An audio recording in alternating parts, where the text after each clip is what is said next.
Di sini saya akan di sesi pemaparan materi oleh narasumber terakhir kita bernama Abe Rodial Falah. Beliau berasal dari organisasi Acipya Cunyata Speleological Club atau ASC.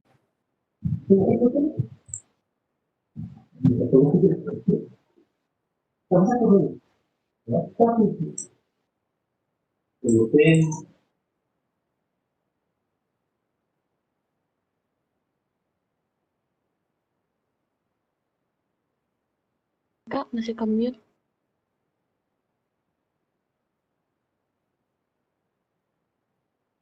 Pak Pandu udah di-mute.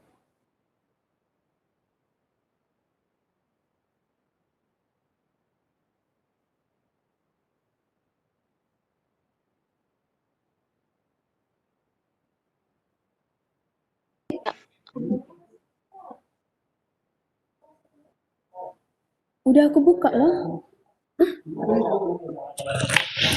Satu apa?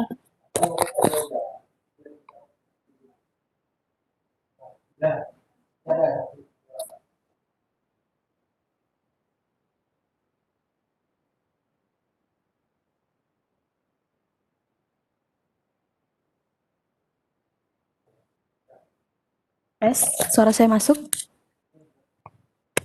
Mohon maaf, saya ulangi untuk narasumber ketiga.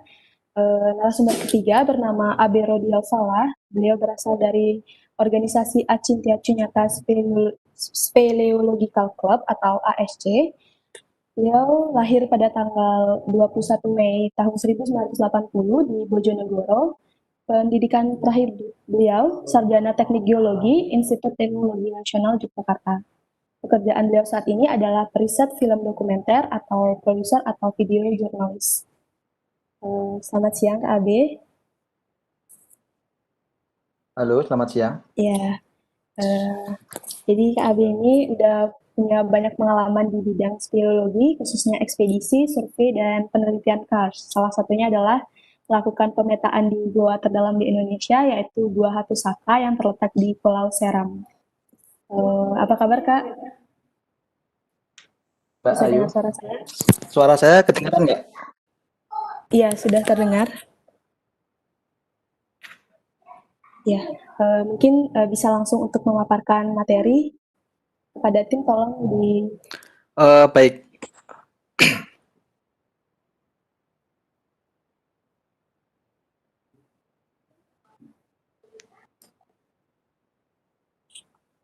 Sebelumnya, Assalamualaikum warahmatullahi wabarakatuh. Selamat sore dan salam sejahtera buat kita semua. Suara saya bisa didengar, Mbak ya? Bisa, bisa. Oke. Baik, terima kasih buat dari Mapala Wana Prastar Dharma yang sudah mengundang kami untuk sedikit berbagi tentang pengalaman ya ketika kami 2 tahun lalu melakukan eksplorasi Gua Hatusaka. Kegiatan ini adalah kerjasama antara ASC dengan Taman Nasional Manusela. Dan kebetulan waktu itu merupakan upaya kedua kami ya untuk mencoba menggapai dasar Hatusaka. Jadi sebelumnya pada tahun 2011 ASC sudah pernah ke Hatusaka juga. Namun waktu itu kami tidak berhasil untuk gua karena waktu itu ada banjir ya, ada banjir bandang sehingga tim harus keluar dari gua dan kami berterima kasih kepada Balai Taman Nasional yang pada tahun 2018 lalu mengundang kami untuk datang kembali ke sana dan melakukan memberi kesempatan kami untuk melakukan verifikasi berapa sih sebenarnya kedalaman gua ini. Lanjut Mbak ke materi pertama, ke slide pertama. Oke. Ini adalah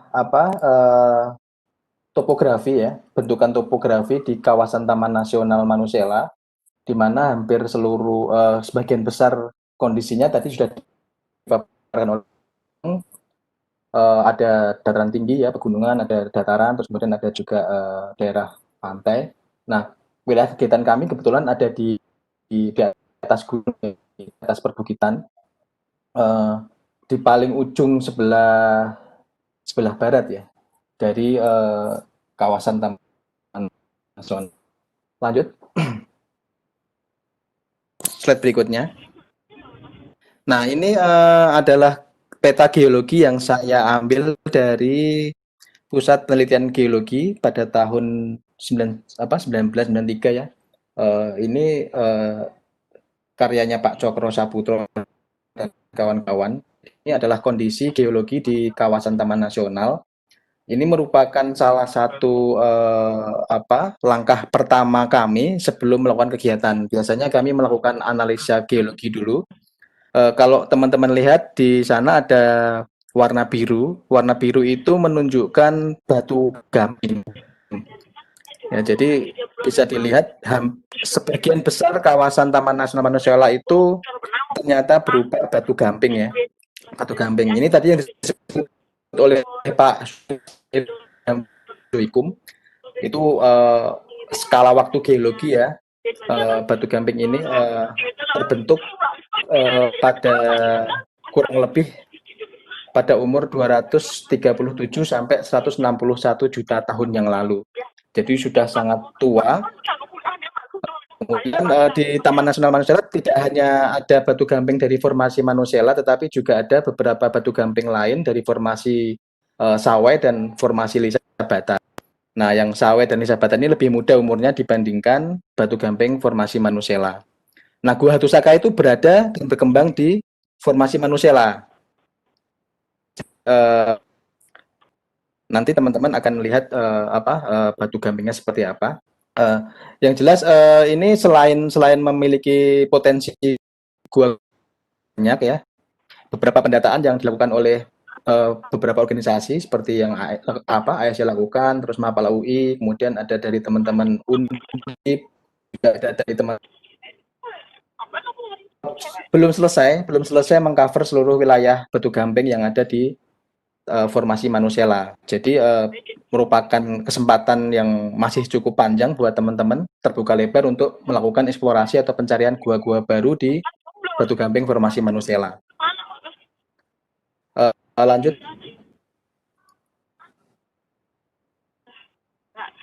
Boleh dilanjut slide-nya. Nah, ini adalah kita mencoba mengumpulkan timeline. Jadi Gua Hatusaka itu pertama kali dieksplorasi pada tahun 1996 awalnya. Warga sekitar yang memberitahu kepada tim peneliti dari Australia dan Amerika. Kemudian mereka berdasarkan informasi warga dan mencoba untuk mengeksplorasi Gua Hatusaka pada tahun 96. Tetapi karena mereka kekurangan alat dan kehabisan waktu, mereka tidak sampai ke dasar. Kemudian mereka kembali lagi pada tahun 98 itu ekspedisi gabungan 4 negara, dan sayangnya tidak ada satupun perwakilan dari Indonesia yang waktu itu. Jadi ada dari Inggris, dari Perancis, kemudian Australia dan Amerika. Nah, mereka pada tahun 98 itu mereka berhasil dan memetakan gua itu dan mengklaim bahwa kedalamannya mencapai minus 388 meter dari tanah. Nah, dari kedalaman itu kita bisa tahu bahwa untuk saat ini gua vertikal terdalam di Indonesia itu masih dipegang oleh Gua Hatusaka. Karena ini dipetakan atau ditemukan, gua terdalam vertikal itu masih dipegang oleh Liang Putih yang ada di Sulawesi Selatan.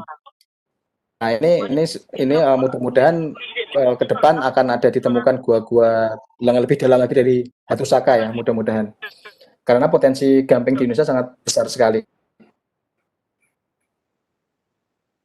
Itu ASC ya, usaha pertama ASC yang tadi gagal, kita hanya sampai di kedalaman 180-an. Kemudian pada tahun 2016 itu ada tim dari Italia ya, mereka berhasil sampai ke dasar, tapi mereka tidak melakukan bongkaran ulang ya, hanya menambah lorong yang dulu belum dipetakan oleh tim pertama pada tahun 98. Pada tahun 2016 mereka menambah lorong. Kemudian pada tahun 2017 ini teman-teman dari Mapala UI mencoba peruntungan untuk masuk Hatusaka, tetapi mereka juga kami waktu tahun 2011 dihajar banjir bandang sehingga mereka harus pulang. Tapi mereka sampai di kedalaman minus 210. Kemudian tahun 2018 itu alhamdulillah kami menjadi tim Indonesia pertama yang bisa mencapai dasar Hatusaka.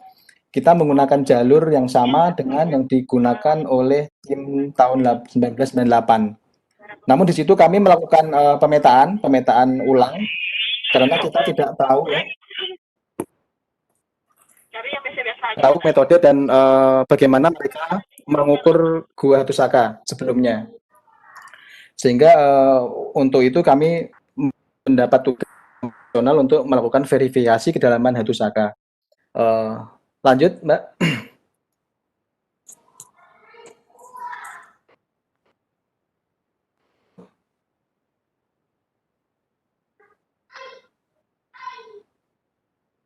Halo, boleh dilanjut? Oke. Ini adalah negeri Saleman ya, atau desa Saleman yang secara budaya merupakan pintu masuk untuk menuju kawasan Hatusaka. Jadi Hatusaka itu sendiri nama sebuah gunung yang kemudian karena di gunung itu ada gua yang cukup besar, kemudian dikasih nama sesuai dengan nama gunungnya yaitu Hatusaka. Jadi teman-teman sebelum sebelum ke biasanya kami menuju desa ini, desa Saleman ini kurang lebih sekitar 3 jam ya naik mobil dari kantor Taman Masuri. Di sana kita ibaratnya mengikuti semacam ritual adat gitu. Boleh dilanjut gambar berikutnya. Kita mengikuti ritual adat yang dilakukan oleh masyarakat setempat gitu. Jadi seperti yang tadi disampaikan oleh Pak Sugeng di sebelumnya bahwa memang sebaiknya kita menghargai adat istiadat setempat gitu, meskipun mungkin barangkali secara personal mungkin ada yang tidak cocok dengan acara adat yang dilakukan, tapi karena kita bertamu ya sebaiknya kita memang mengikuti adat istiadat setempat. Jadi waktu itu kami melakukan upacara adat sederhana, cukup berdoa, kemudian kita dikasih semacam kain merah yang diikat ke lengan kita dan itu tidak boleh dilepas selama kegiatan. Kemudian dari masyarakat adat juga ada yang mendampingi kami sampai di mulut gua saja, tidak masuk ke bawah karena saya nggak tahu mungkin itu ada bentuk upaya untuk menjaga keamanan kami selama di lapangan seperti itu. Jadi itu. Kemudian lanjut slide berikutnya. Nah ini sebenarnya menuju ke lokasi gua itu ada 2 alternatif ya. Pertama dari desa Saleman itu kita bisa langsung trekking ke atas itu dari 0 mdpl menuju 1000 mdpl. Nah itu cukup berat medannya dan kurang lebih membutuhkan waktu 8 sampai 10 jam kalau kita berjalan kaki dari desa Saleman menuju ke Wintrin Mulut Gua. Nah, kami memilih rute yang kedua yaitu dari jalur Trans Seram dari kilometer 16 itu ada jalan potong yang cukup menyingkat perjalanan yang tadi dari Saleman 8 sampai 10 jam, dari Transeram itu kita bisa menempuh hanya 3 jam perjalanan di dalam hutan. Jadi cukup menyingkat waktu dan menghemat tenaga juga. Lanjut berikutnya.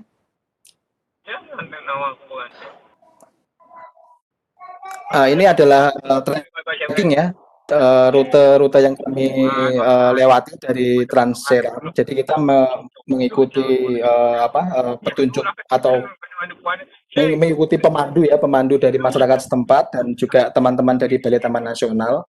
Dan tadi kalau teman-teman melihat di foto banyak sekali orang ya di sana, memang kita dibantu oleh warga sekitar gitu untuk membawa barang-barang dan mereka juga bertugas di lapangan menyiapkan logistik kami gitu. Jadi tim kita hanya fokus pada kegiatan eksplorasi guanya dan pemetaannya, sementara untuk logistik, makan segala macam itu kita sudah dibantu oleh masyarakat dan tim dari Taman Nasional sendiri. Lanjut.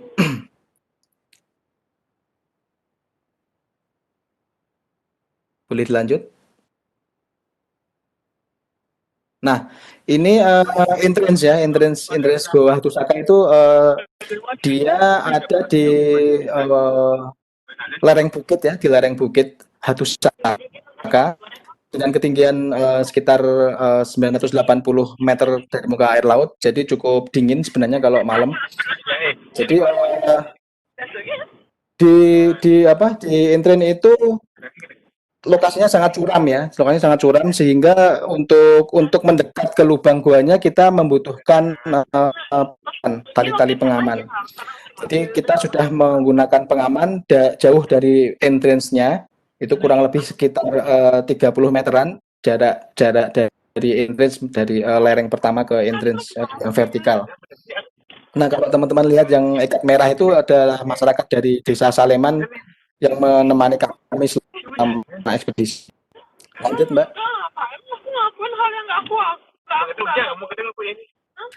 Nah, ini tutupan lahan ya, tutupan lahan kalau kita lihat dari ya, ini di foto dari drone.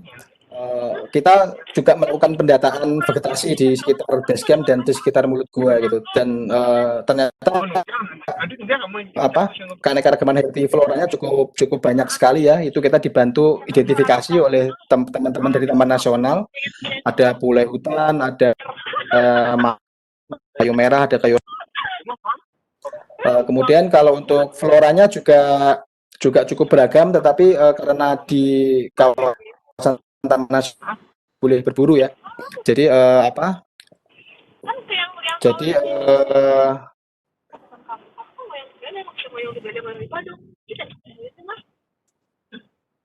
dia ini suara dari mana ya? Buka ramai sekali. Untuk peserta yang mute-nya masih kebuka, minta tolong untuk dimatikan.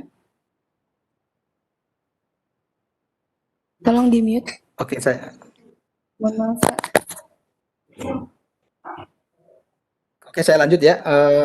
Jadi selama kegiatan kita selain masuk gua, kita juga melakukan identifikasi flora dan fauna di sana. Karena hampir seluruh kebanyakan dari tim geologi ya, jadi kita tidak paham tentang flora dan fauna sehingga kita dibantu oleh teman-teman dari Taman Nasional indikasinya. Kemudian untuk faunanya kita kebetulan kita bekerja sama dengan LIPI ya, kita meminta bantuan dari teman-teman LIPI untuk mengidentifikasi. Jadi kalau ekspedisi seperti itu tidak harus semua ahlinya berangkat, tetapi kalau memang ada kekurangan pengetahuan tentang suatu hal, kita bisa menggandeng pihak lain seperti itu. Dan itu kita lakukan dalam ekspedisi Hatusaka 2 tahun yang lalu di Pulau Seram. Lanjut, Mbak.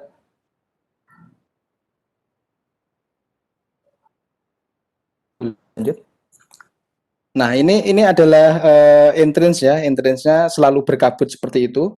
Dan ini adalah salah satu hal yang membuat kita sebagai petualang itu dalam tanda kutip itu selalu merasa meruntuhkan mental ibaratnya.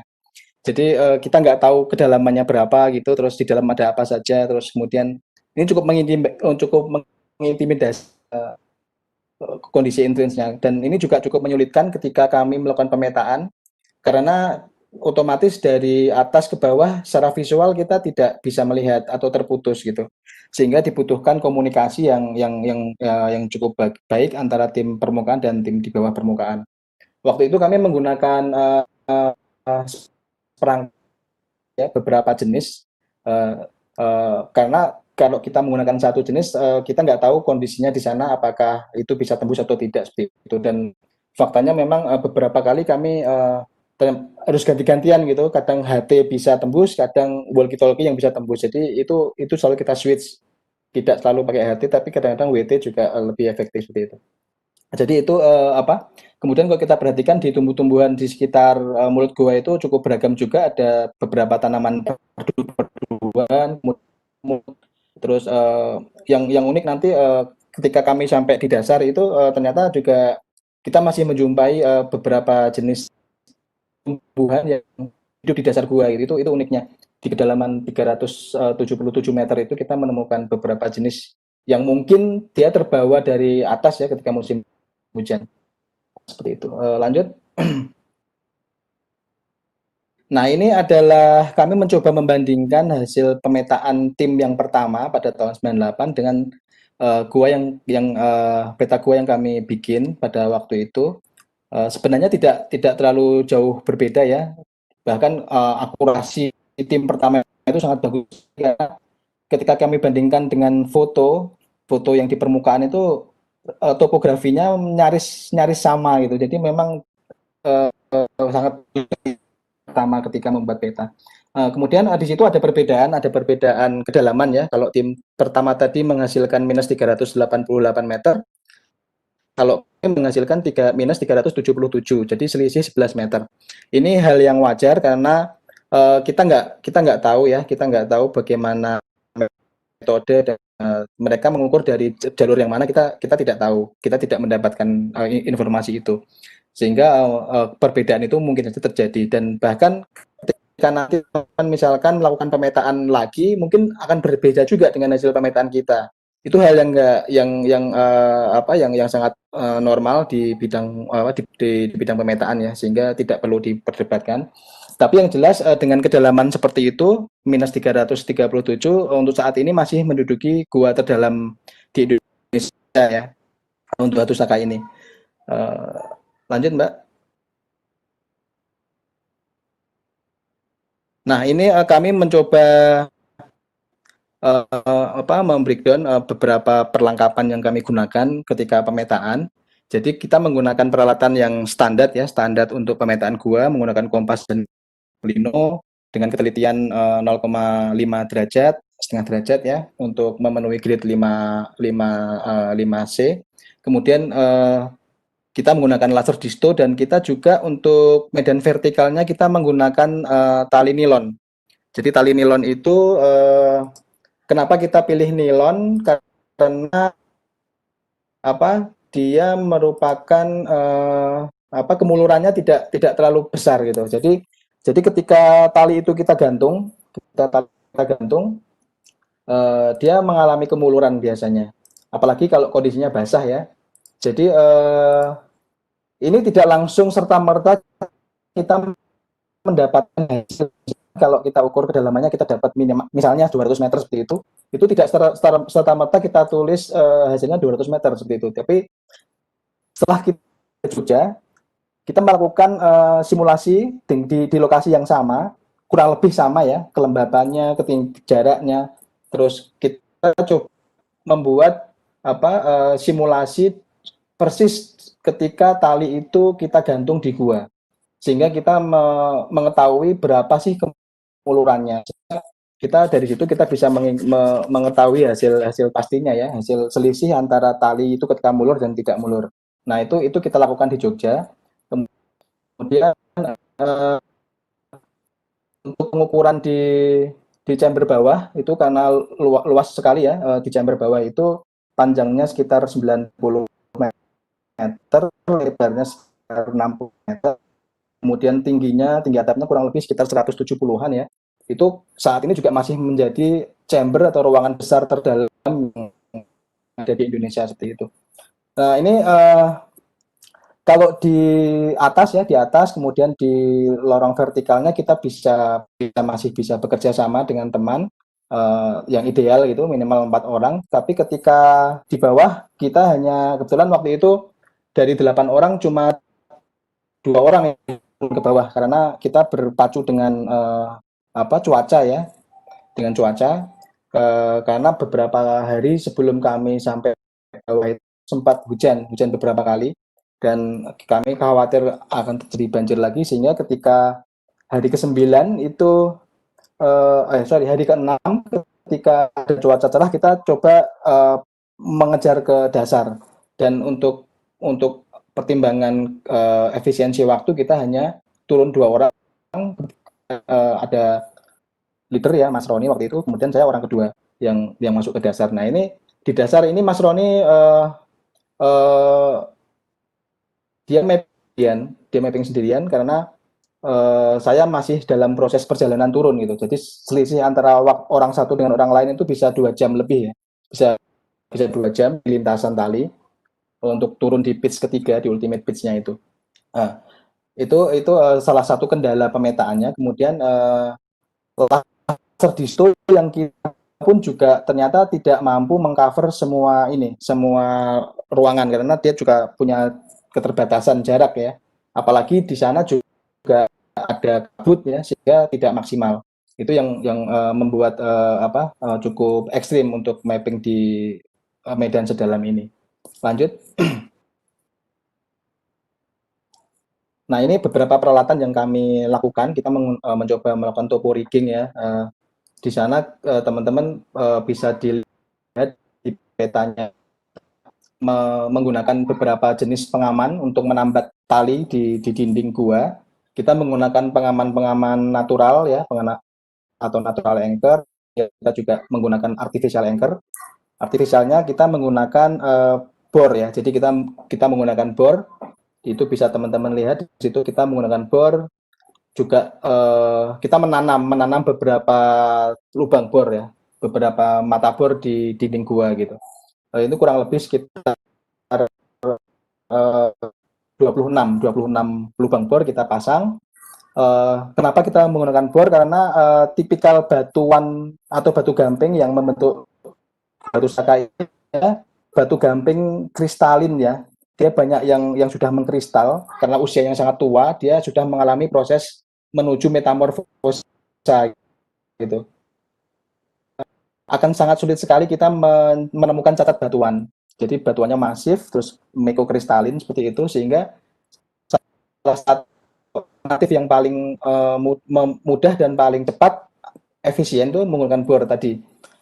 Kemudian yang kedua kita berusaha menjauhi titik jatuhnya air gitu, karena belajar dari tim-tim sebelumnya, tantangan terbesar masuk Gua Tusaka ini adalah ancaman banjir bandang ya, yang berasal dari Sungai Niatulun. Jadi di permukaan itu ada namanya Sungai Niatulun, itu sungai aktif ya, sungai aktif. Sebenarnya sungai ini mengalir sepanjang tahun airnya, tapi tidak langsung masuk ke dalam gua.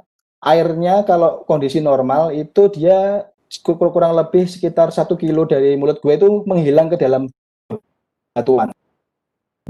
Kalau hujan besar, sungai itu meluap dan luapannya itulah yang kemudian masuk ke dalam Gua Tusaka gitu. Nah, teman-teman bisa bayangkan kalau kita di dalam kemudian tiba-tiba banjir bandang itu kita seolah-olah seperti berada di dalam botol terus disiram air gitu ya. Nah, itu sangat menakutkan sehingga kita dalam menentukan lintasan pun kita mencoba menjauhi titik jatuhnya air. Jadi sewaktu-waktu banjir kita tetap bisa selamat ya. Meskipun karena ternyata waktu kami di dalam itu sempat hujan di atas, ternyata air itu tidak hanya jatuh dari titik jatuhnya sungai Tulun, tapi juga dari sisi lain juga banyak air keluar dari celah-celah batuan itu, sehingga sebenarnya dalam kondisi banjir itu hampir tidak ada tempat aman ya di dalam Gua Tusaka gitu, sehingga itu yang perlu diperhatikan teman-teman ketika nanti ada kesempatan untuk datang ke sana. Itu kita menggunakan 3 lubang tembus, kemudian kita 26 mata bor, kemudian ada 23 lintasan ya. Jadi ada 20. Kalau teman-teman yang sudah pernah belajar tali temali, nanti kita waktu itu kami membuat 23 variasi lintasan sehingga kita 23 kali harus berpindah lintasan seperti itu. Itu kita lakukan untuk risiko daripada kita langsung membuat langsung vertikal ke bawah sepanjang 200 meter gitu, itu lebih berisiko daripada variasi lintasan. Lanjut Mbak. Ini suasana mungkin nggak begitu kelihatan kecil-kecil ya fotonya ya. Itu beberapa variasi aja sebenarnya. Ya secara umum gua itu kan terbagi di zona terang, itu ada di entrance, kemudian zona remang-remang ya itu ada di zona peralihan antara entrance ke zona yang gelap abadi seperti itu. Kemudian itu adalah zona gelap abadi ya. Nah, tadi saya bercerita ada di depan kami sempat menemukan tumbuhan di dasar gua ini dan warnanya sudah hijau ya, bukan kecambah. ada klorofilnya. Itu ternyata pada saat-saat tertentu di dasar gua itu ada bias cahaya matahari yang bisa tembus bawah seperti itu. Tetapi itu tidak sepanjang waktu ya.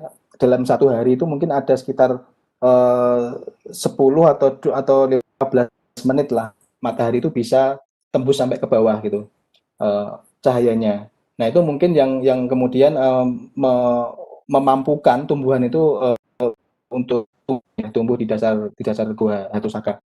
Nah waktu itu sangat apa ya kami juga sempat terkejut apa ya itu karena kami membayangkan sistem gua ini akan sangat panjang itu karena suplai air dari permukaan terus daerah tangkapan air di permukaan sangat besar, harusnya ini menjadi gua dengan lorong yang cukup berkembang dengan baik. Ternyata tidak, ya bentuknya cuma seperti itu, seperti botol saja. Di bawah itu kita seperti berdiri di dalam keadaan gelap gulita gitu. Dan sama sekali nggak ada apa-apa di bawah. Jadi seperti apa? Seperti kita berdiri di tanah lapang yang banyak kerikil dan pasirnya gitu. Diselimuti dengan kegelapan. Nah, itu saya mencoba mengelilingi apa?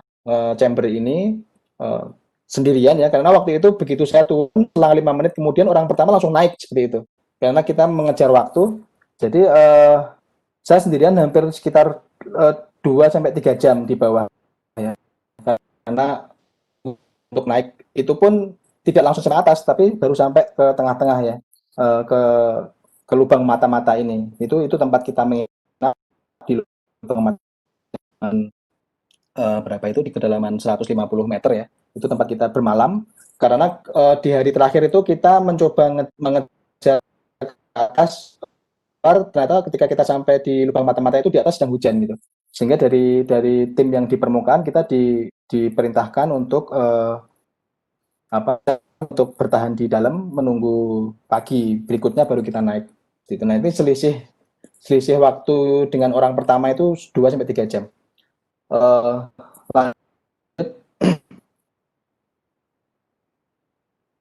boleh dilanjut, Mbak. Nah, ini uh, fauna yang coba kita identifikasi, kita koleksi ya. Waktu itu kita melakukan pengambilan sampel beberapa jenis fauna. Di situ ada apa? Jenis kumbang-kumbang, terus ada serangga ya, banyak-banyak serangganya sebenarnya di dalam gua itu dengan beberapa variasi ya, beberapa variasi lokasi. Kemudian yang saya paling ingat paling paling ingat itu di bawah itu cacing, di bawah di dasar gua itu banyak cacing dan cacingnya ukurannya dan dia sangat responsif jika terkena cahaya senter gitu. Jadi apa mungkin karena memang dia sinar begitu. Kalau nggak terkena sinar dia itu apa seperti berdiri seperti itu di lantai-lantai dasar gua. Kemudian kalau kita cahayai langsung masuk ke dalam lubang-lubangnya itu banyak sekali di dalam. Nah, kalau untuk yang lain-lain kami nggak ketemu ya.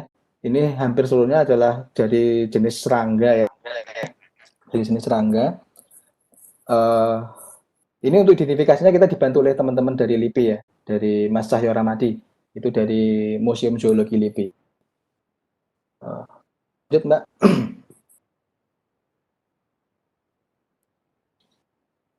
Nah ini gambaran dari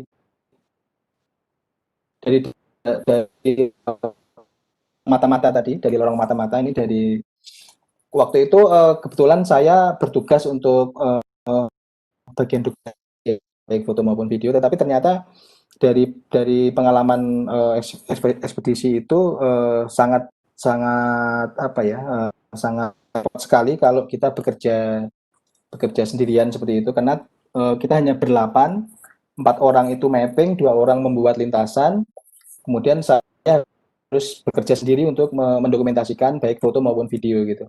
Jadi waktu itu saya berpikir untuk apa membawa peralatan yang sangat minimalis seperti itu dan ini dari kamera GoPro ya. Itu yang paling memungkinkan untuk saya bawa turun. Karena kalau saya membawa peralatan dokumentasi lengkap, saya berpikir pasti akan sangat berat untuk membawa naik dan turun seperti itu. Dengan kamera GoPro aja saya waktu itu butuh waktu hampir 4 jam untuk sampai ke permukaan, dari bawah, dari dasar ya, dari total dasar ke atas itu kurang lebih 4 jam untuk naik. Kemudian lanjut Mbak. Nah ini masih dari dasar gua, sorry dari lorong mata-mata. Ini sebenarnya saya mau motret kabut ini, cuma kabutnya nggak kelihatan ya karena apa, tempias cahaya matahari. Lanjut aja berikutnya. Nah ini kondisi di bawah, kondisi di ultimate pitch ya, di dasar ultimate pitch. Ini saya motret sendirian, jadi sambil nunggu teman ke atas saya mencoba mendokumentasikan ini yang mampu saya rekam sendirian dengan kamera GoPro ya. Eh, ini luas sekali. Pada satu titik saya sendiri kebingungan mencari tali ya. Waktu naik kami berdua waktu itu, waktu Mas Roni mau naik itu kita mencari lokasi talinya di mana itu karena luas sekali. Dan kita lupa tidak menandai dengan apa, tas yang warnanya mencolok seperti itu. Jadi kita harus keliling chamber dulu untuk mencari tali buat naik. Lanjut. Nah ini foto terakhir ini apa, uh, di atas itu cahaya teman saya Mas Roni tadi yang orang pertama yang masuk di dasar gua ya. Ini terpisah sekitar 100 meteran dari saya, dia lagi ascending menunggu proses naik. Mas Roni sambil berdoa ya supaya tidak banjir ya karena informasi dari atas itu udah mulai hujan seperti itu. Nah, jadi sebenarnya apa ya, secara medan memang sulit ya. Tetapi sebenarnya yang paling membuat apa, membuat tidak banyak tim yang berhasil sampai ke dasarnya itu karena faktor cuaca sebenarnya. Karena di Hatusaka ini kita tidak bisa memprediksi apakah besok akan hujan atau tidak karena secara iklim lokal pun dari pantauan BMKG itu dipengaruhi oleh iklim gitu ya. Satu iklim monsoon ya itu untuk hujannya, dan iklim lokalnya ada dua tipe iklim yang mempengaruhi pola hujan di daerah Hatusaka ini. Sehingga waktu itu kami pada bulan Agustus, awal bulan Agustus ya, itu kami perkirakan itu puncak musim kemarau, ternyata kami pun juga masih dihajar hujan selama 3 hari ya, waktu kegiatan. Dan bersyukurnya ketika kami sudah selesai, alat-alat sudah kita cleaning semua, baru hujan lebat dan banjir bandang seperti itu. Nah kita sangat beruntung. Jadi kira-kira itu yang bisa saya presentasikan, nanti kita sambung untuk tanya jawab. Terima kasih, saya kembalikan ke Mbak Ayu. Baik, terima kasih untuk Mas Abe atas pemaparan materinya. Bagi teman-teman yang ingin bertanya, bisa langsung ditulis di kolom chat. Uh,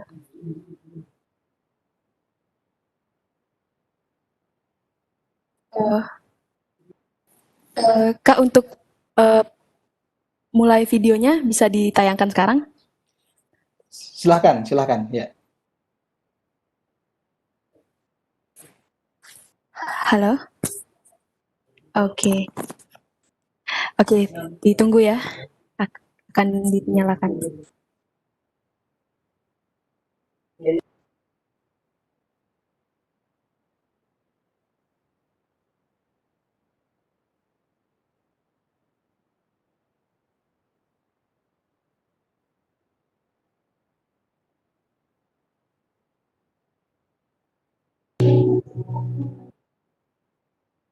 Kalau hati sakit bagi ada kalimat sakral, sangat paling sakral. Untuk Pulau Seram, Gunung Saka itu paling sakral. Kalau yang kita bicarakan Binaya, gunung yang tertinggi di Seram, Gunung Binaya. Tapi kalau untuk penghuni sakral, sakral.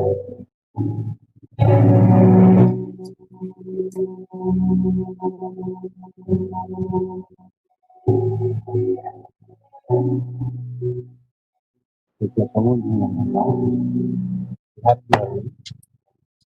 ada kalau ini tujuannya nanti tempat-tempat yang larang atau tempat-tempat sama lihat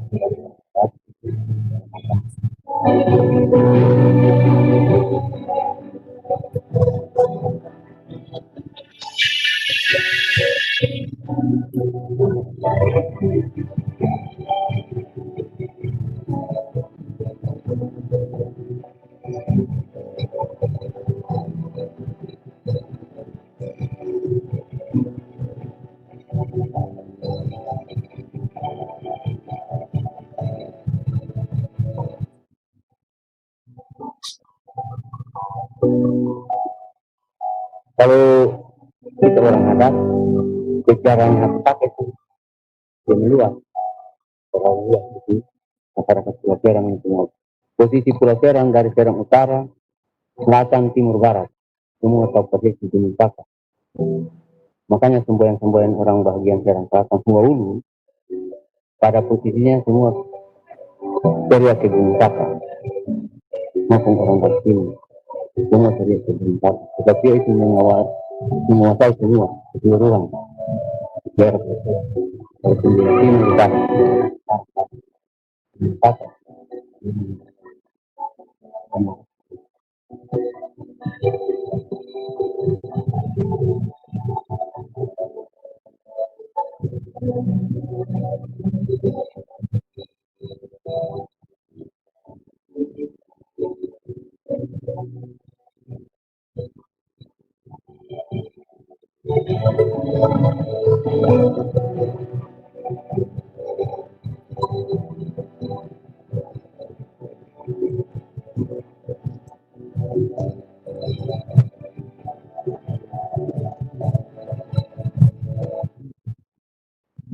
Lokasi kami juga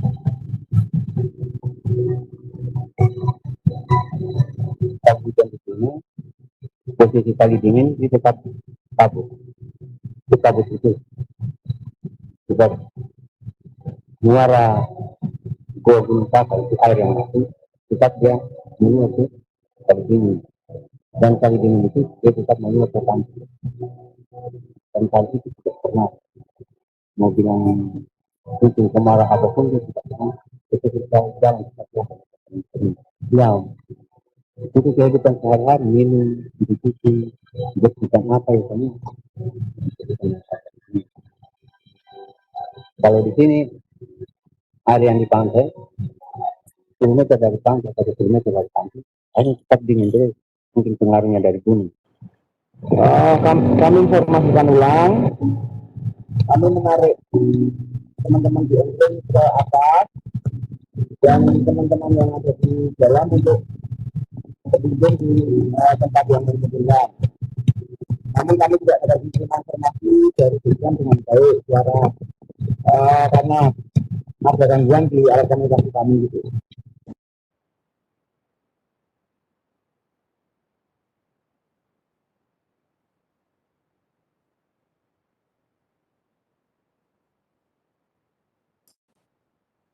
Baik, mungkin itu ada sedikit cuplikan saat tim ASC melakukan ekspedisi di Gua Hatusaka. Mungkin yang bisa saya buka pertanyaannya Kak ya. Saat Kakak harus ngecamp di tengah-tengah gua itu Kak, itu adalah satu hal yang tidak terduga. Bagaimana cara Kakak untuk mengatasi hal tersebut saat melakukan kegiatan di alam bebas?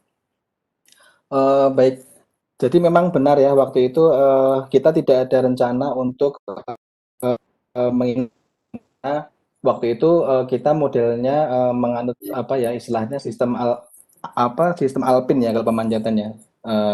Berangkat pulang seperti itu. Nah, ketika pada suatu ketika kita nggak bisa naik, waktu itu memang kita sudah melakukan prepare begini Mbak. Jadi setiap setiap kegiatan masuk masuk gua itu kami selalu berpikir ke hal yang paling buruk yang akan terjadi seperti itu. Jadi dari situ kita melakukan secara personal kita melakukan persiapan apa membawa sulfur blanket ya untuk menjaga suhu tubuh karena di dalam gua itu di Hatusaka itu sangat hipotermia itu sangat sangat besar. Nah, di gua kita juga sepanjang hari bermandikan keringat seperti itu dan kelembapan membawa survival blanket. Kemudian kita juga membawa snack personal seperti itu, makanan-makanan personal. Tim pun juga membawa, selalu kita bawa meskipun kita tidak ada niat menginap, kita membawa bekal untuk memasak ya. Memasak ini dalam arti masak besar ya, hanya untuk memanaskan air saja sebenarnya. Karena makanannya makanan kering yang kita bawa seperti itu. Jadi itu yang jadi ketika meskipun waktu juga ya dengan karena nggak bawa jaket, nggak bawa cuma bawa survival blanket saja, kita masih tetap kedinginan karena selama ini kan kami selalu berkegiatan tuh di ketinggian tidak lebih dari 500 meter gitu di cavingnya ya di Jogja dan sekitarnya gitu. Tapi ketika di Seram ternyata dengan ketinggian 1000 meteran itu ternyata sangat dingin sekali untuk suhunya. Sehingga semalaman itu ya kami terpaksa menyalakan Trangia gitu untuk kompor ya, kompor spiritus gitu untuk menjaga kehangatan seperti itu. Itu untuk mengantisipasi. Ya intinya sih kita selalu berpikir mengantisipasi hal yang buruk untuk jaga-jaga. Seperti itu Mbak Ayu. Mungkin ada kendala lain yang kakak temui saat melakukan ekspedisi selain harus menginap di tengah-tengah gua?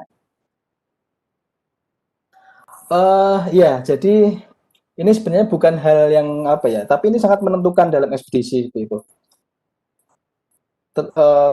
Manajemen logistik ya. Waktu itu kami plotting waktu itu 13 hari untuk berkegiatan di Hatusaka dengan jumlah orang yang sudah kita tentukan seperti itu. Tim ekspedisi ada 8, kemudian tim pendukungnya berapa, itu sudah kita perhitungkan dengan jumlah logistik yang kita bawa seperti itu. Nah, agak konyol sebenarnya ketika mohon maaf ini sebenarnya kan kami waktu itu membawa porter tuh cukup banyak ya, tapi waktu itu konsepnya porter hanya dropping barang. Jadi bawa barang sampai lokasi, kemudian mereka pulang lagi ke kampung seperti itu. Nah ternyata teman-teman porter ini mungkin karena mereka tertarik dengan kegiatan kita, mereka nggak mau pulang. Jadi mereka stay di situ. Ya udah otomatis perhitungan logistik kita kacau. Jadi yang harusnya belajar tiga hari itu kita udah kehabisan makanan. Nah, akhirnya kita waktu itu teman-teman dari Taman Nasional mengontak tim lagi untuk suplai logistik lagi gitu ke lokasi gitu. Untungnya itu lokasinya deket ya sehingga masih bisa dijangkau untuk jalan kaki 3-4 jam buat warga setempat tuh bisa mereka tempuh lebih cepat daripada kita ya. Nah itu hari ketiga kita udah suplai lagi logistik. Ternyata nggak cukup lagi, habis lagi hari ke-6 tuh udah habis lagi karena banyak tambahan orang yang berdatangan ya untuk mengikuti kegiatan kita gitu. Kita sih waktu itu ya kita maklum karena memang kegiatan seperti itu sangat jarang dan mereka mungkin juga pengen tahu secara langsung bagaimana sih sebenarnya orang itu masuk gua seperti itu. Makanya waktu itu hari ke-6 itu kita putuskan untuk bottom attack ya, untuk segera mengejar ke dasar karena kita mempertimbangkan biaya operasional juga nanti akan membengkak. Bersyukurnya hari ke-6 itu kita cerah ya karena 2 hari sebelumnya hujan terus. Hari ke-6 itu cerah, kita langsung tembak bottom. Hari ke-7 itu kita bisa keluar. Kemudian hari ke-9 itu kita sudah cabut dari lokasi sehingga kita bisa lebih menghemat untuk logistiknya. Jadi itu yang sama sekali terpikirkan bagi kami sebelumnya. gitu Mbak.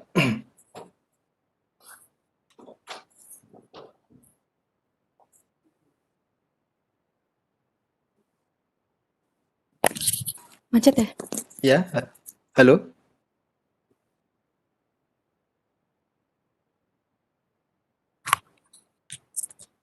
halo, Halo, bisa dengar suara saya Mbak? Ya, mohon maaf tadi agak terputus-putus. Sekarang sudah terdengar lagi. oh saya ulangi ya, Iya. perlu saya ulangi? Eh, tidak mungkin saya saja yang dikoneksi saya saja.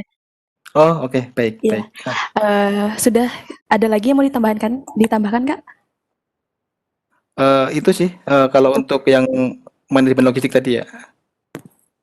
Oke. Saya langsung masuk aja ke pertanyaan yang ada di kolom chat Kak ya. Sebentar. Ini ada pertanyaan dari Indah Julianti. Bagaimanakah struktur di dalam Gua Hatusaka? Apakah Gua Hatusaka ini termasuk gua yang rapuh dan terdapat banyak bebatuan yang mungkin sering berjatuhan? Dan apakah keistimewaan dan keunikan dari Gua Hatusaka ini dibandingkan dengan gua umum lainnya? Baik, Mungkin itu dulu. langsung itu dulu, jawab dulu ya. Oke, kalau untuk struktur ini kalau anu ya, bahasanya orang geologi itu batuan itu memiliki banyak cacat ya. Biasanya retakan, kemudian ada retak yang kemudian bergeser atau yang kita sebut sebagai namanya sesar ya. Jadi kalau retak saja itu kekar, kalau retak dan bergeser itu namanya sesar. Nah, di Gua Tusaka itu ada sesar, ada beberapa struktur geologi yang kita jumpai di sana dan beberapa kita ukur memang eh, karena dia gua yang terbentuk dari proses struktural, dari proses peretakan batuan dan pergeseran batuan sehingga otomatis potensi bahaya yang besar selain banjir tadi adalah ancaman batuan jatuh seperti itu. Jadi kalau teman-teman nanti lihat lagi video yang tadi cuplikan, ada satu sesi ketika saya dan teman-teman itu berlindung di satu ceruk kecil gitu. Kemudian ketika ada teman turun dari atas, dia menjatuhkan menjatuhkan batu dan itu beberapa kali terjadi, bahkan pernah hampir batu itu melintas hanya beberapa senti dari tempat kita berdiri seperti itu. Itu sangat berbahaya sekali. Jadi ancaman utama di Gua Tusaka itu selain banjir yaitu tadi batuan runtuh ya, karena memang gua yang terbentuk dari struktur sesar dan kekar seperti itu. Apalagi di daerah Seram itu kan dia merupakan pulau dengan tiga lempeng ya, tiga lempeng benua di situ ya. Sehingga intensif sekali, gempanya juga banyak. Jadi kemungkinan batuan-batuan jatuh itu sangat mungkin terjadi, sehingga harus hati-hati sekali. Kemudian apa keistimewaannya? Keistimewaan Batu Saka itu dibandingkan gua lain ya sebenarnya kedalamannya itu istimewa menurut saya. Dan kemudian selain itu yang unik adalah di permukaan ada Sungai Niatulun, sungai utama yang ada di kawasan itu dengan aliran yang mengalir sepanjang tahun. Terus dia hilang 1 kilometer sebelum mulut gua. Tetapi ketika kita ke dalam gua, kita sama sekali tidak bertemu dengan aliran sungai. Jadi gua itu kering. Nah, itu kemana sungainya?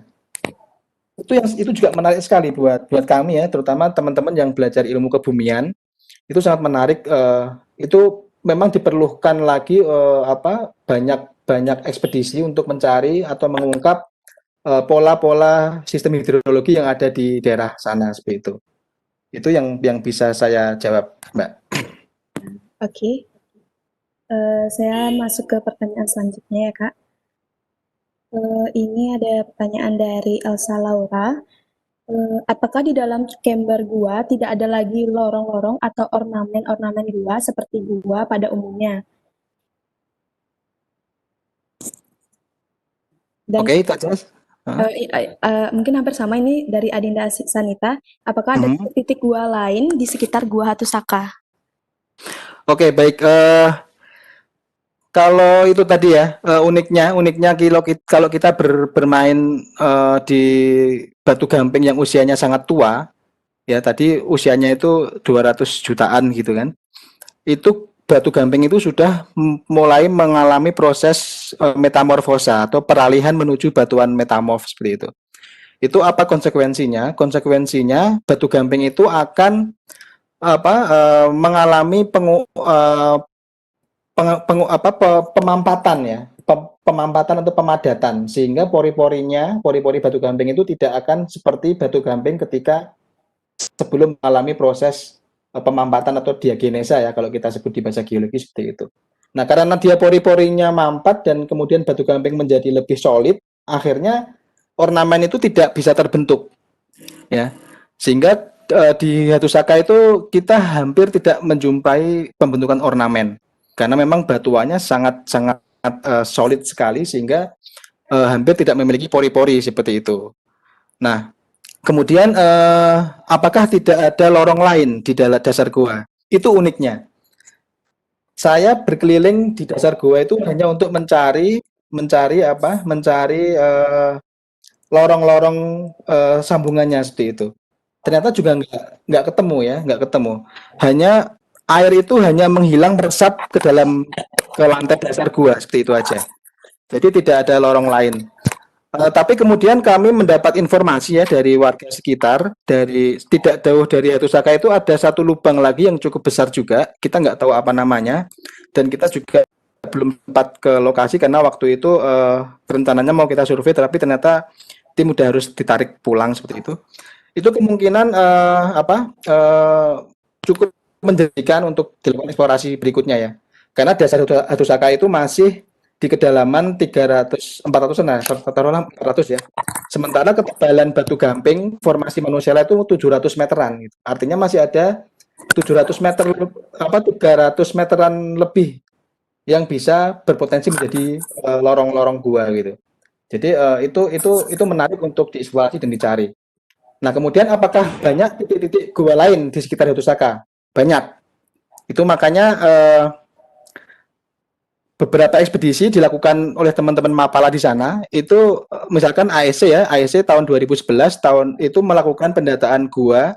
Itu kita menemukan sekitar kurang lebih 40-an gua. 40-an mulut gua. Dan itu belum kita eksplorasi semua. Karena kita keterbatasan waktu ya waktu itu. Kemudian teman-teman dari Undip juga sama, mereka juga kurang lebih sekitar 30-an atau 40-an mulut gua.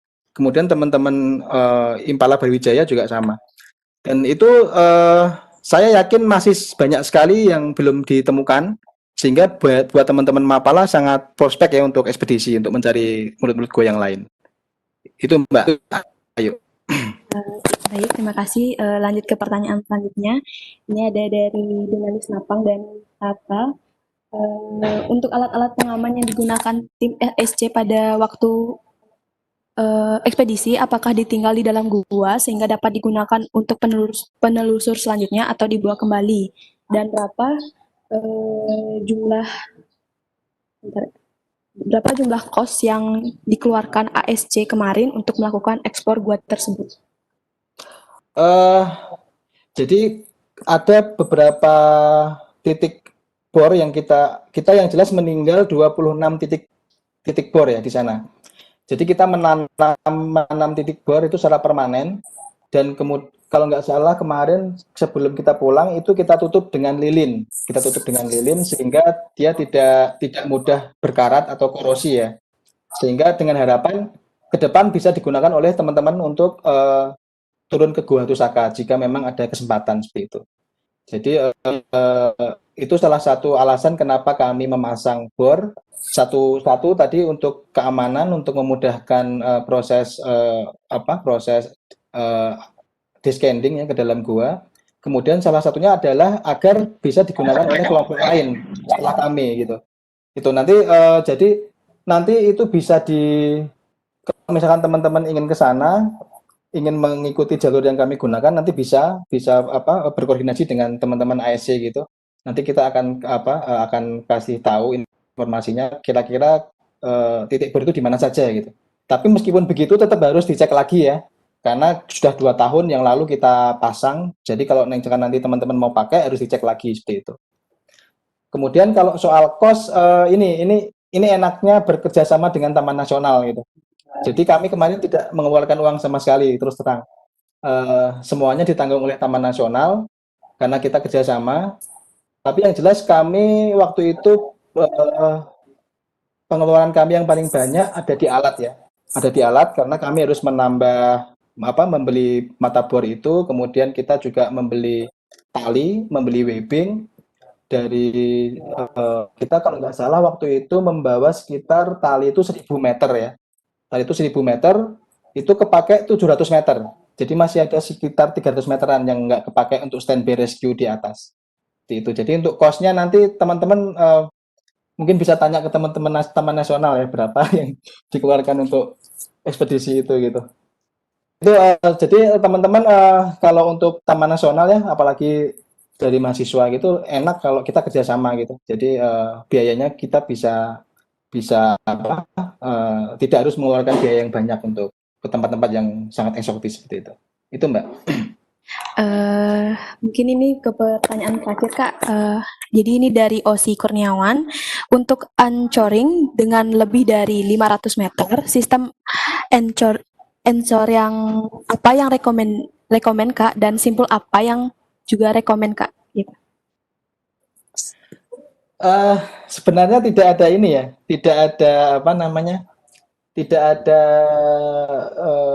ketentuan khusus harus pakai anchor apa seperti itu. Yang jelas kalau kita sama ya dengan teman-teman di Panjat gitu, kita ada penilaian kekuatan anchor itu dari kualitas pemasangan, terus kemudian kualitas anchor apa yang kita gunakan seperti itu. Kalau misalkan natural anchor pun kalau dia bagus ya, misalkan ada pohon besar yang tumbuh dengan baik, berakar tunggang seperti itu bisa kita gunakan dengan pemasangan yang benar itu. Tapi kalau misalkan nggak ada, kita bisa menggunakan lubang tembus pun boleh gitu, lubang tembus atau natural anchor ya, itu nggak masalah kita gunakan untuk kedalaman berapapun gitu. Karena tapi yang jelas itu harus betul-betul kita pastikan bahwa kalau kita boleh meminjam istilahnya teman-teman Panjat itu dia kualitasnya kualitas yang emas ya, pemasangan pengamannya gitu. Jadi dia memang ketika kita berikan beban kejut itu dia tidak akan jebol, itu harus bisa dipastikan sampai seperti itu. Nah kemudian kalau simpul itu pada dasarnya simpul itu mengurangi kekuatan tali pada dasarnya, semua simpul.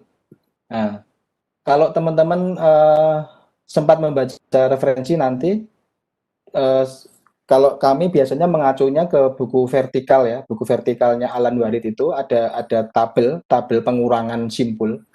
Itu dari yang dari kami tahu selama sementara ini, simpul yang paling sedikit mengurangi kekuatan tali itu adalah simpul 9. Ya. Simpul 9 itu paling sedikit mengurangi kekuatan tali. Jadi itu bisa digunakan. Tapi biasanya orang juga berpikir simpul 9 itu akan boros gitu kan dibandingkan simpul 8 seperti itu. Jadi biasanya simpul 8 pun sudah oke, nggak masalah sebenarnya karena sisa kekuatan tali masih 70%-an kalau kita menggunakan simpul 8 dengan catatan membuat simpulnya harus benar itu. Karena dengan simpul apapun kalau membuatnya salah itu pengurangan kekuatan talinya akan lebih besar lagi itu. Itu jadi nanti itu memang harus disiapkan dari awal ya, tali, kemudian webbing, ya webbing pun juga jenis webbingnya juga harus webbing yang bagus, jangan webbing yang sendal yang digunakan untuk cave dengan kedalaman lebih dari 500 seperti itu. Kalau kami sih rekomendasinya yang paling enak ya untuk ekspedisi itu ya pakai mata bor karena kita satu lebih efisien, kemudian itu kalau masangnya benar bagus itu langsung bisa digunakan untuk operasi rescue ya, vertical rescue ketika ada bencana di tengah-tengah kegiatan seperti itu. Tapi apapun anchor yang kita gunakan, yang jelas harus mempertimbangkan 3 hal ya. Satu, safety-nya, keamanannya. Kemudian kedua itu adalah kenyamanan seluruh anggota tim. Jadi semuanya enak melewati anchor itu. Yang ketiga adalah dia siap untuk digunakan sebagai lintasan rescue. Jadi itu yang bisa saya sampaikan untuk soal rigging ya untuk anchor. Ini ada masuk satu pertanyaan lagi, Kak. Dari tim ekspedisi, apakah ada sumber mata air yang ditemukan dari Gua Hatusaka? Eh, Kalau di dalam guanya kita nggak nemu, tetapi kalau di permukaannya banyak sekali mata air ya, mata air yang kita bisa langsung minum. Jadi air itu sangat bersih, sangat jernih, dan selama 9 hari di sana saya langsung minum air itu nggak pernah sakit perut gitu. Tapi memang sebaiknya tetap harus dimasak juga ya. Nah, jadi waktu itu kita juga pertimbangannya menghemat bahan bakar juga, kemudian eh, kita membawa filter sih waktu itu, jadi air itu kita filter langsung kita minum. Kalau di permukaan banyak sekali, karena Sungai Niatulun itu daerah tangkapannya tidak hanya di Batu Gamping saja gitu, tetapi juga di batuan-batuan yang non gamping seperti itu. Jadi dan dia mengalir sepanjang tahun sehingga suplai mata airnya juga banyak sekali yang masuk ke Sungai Niatulun itu. Itu Mbak Ayu. Baik, mungkin segitu saja sesi tanya jawabnya. Kami tutup. Terima kasih kepada Mas Abe. Mungkin Sama-sama Mbak. sebagai penutup bisa memberikan motivasi kepada kami, para peneliti baru, untuk melakukan penelitian selanjutnya. Silakan. Oke, untuk khusus di bidang speleologi ya, untuk gua dan kars itu Indonesia itu memiliki 154 juta hektar kawasan kars yang tersebar dari Papua sampai Aceh sana. Dan dari sejumlah itu, dari seluas itu baru sedikit yang tersingkap rahasianya. Eh, Terbukti kita sampai hari ini gua-gua terdalam di Indonesia itu baru dieksplorasi oleh tim-tim dari luar gitu. Dan itu sebenarnya salah satu yang memotivasi kami untuk ingin sekali ke Hatusaka sejak tahun 2004, karena masa sih orang Indonesia nggak sanggup gitu kan berkegiatan dengan skala seperti itu, dan ternyata kami membuktikan kita bisa kok. Kita tidak jauh tertinggal dengan negara-negara maju, dan selagi ada kemauan dan pasti kita bisa untuk sejajar dengan mereka. Dan untuk khususnya untuk dunia speleologi dan caving ya, ayo kita cari gua sebanyak-banyaknya, kita data, karena data itulah yang kemudian akan membawa manfaat ke jenjang berikutnya gitu. Jadi kalau tanpa data kita nggak di sebuah kawasan. Jadi itu yang kami dorong buat teman-teman untuk ayo kita mendata gua di Indonesia. Itu. Terima kasih untuk motivasinya. Semoga kami selalu memiliki semangat untuk menelusuri alam-alam yang belum dieksplor itu, Kak. Terima kasih untuk Mas Abe. Terima kasih banyak Mbak. Terima kasih. Ya, mungkin yang terakhir untuk closing statement, saya persilakan untuk Bapak Sugeng Handoyo. Apa Bapak Sugeng masih mendengar saya? Mendengar. Ya, mungkin bisa berikan sedikit sepatah dua patah kata untuk keseluruhan kegiatan kami dari pokok pembahasan dan materi yang sudah dibawakan oleh masing-masing narasumber. Terima kasih. Silakan. Terakhirnya itu sebelumnya saya ingin menyampaikan juga buat video dari AFC yang sudah menyampaikan. Kedengaran?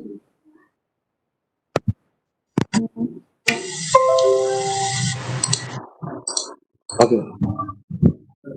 Saya ulangi untuk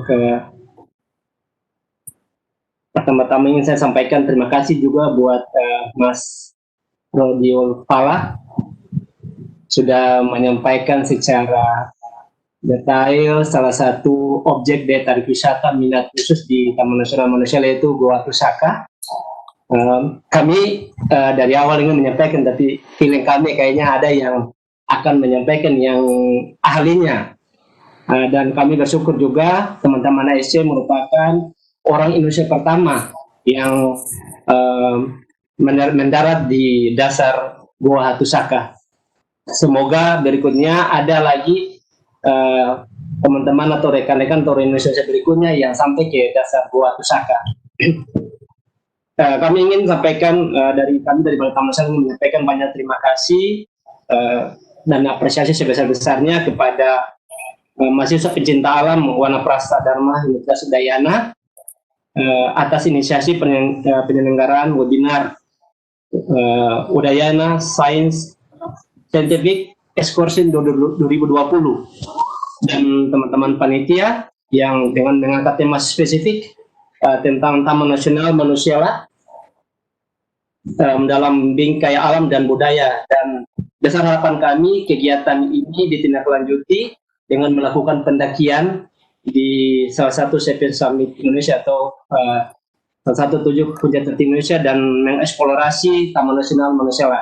Mungkin itu saja yang bisa kami sampaikan, dan juga terima kasih kami khususnya buat saudara Ayu, Isna dan panitia yang tidak henti-hentinya menghubungi kami, membangun komunikasi sehingga terselenggaranya kegiatan webinar di hari ini.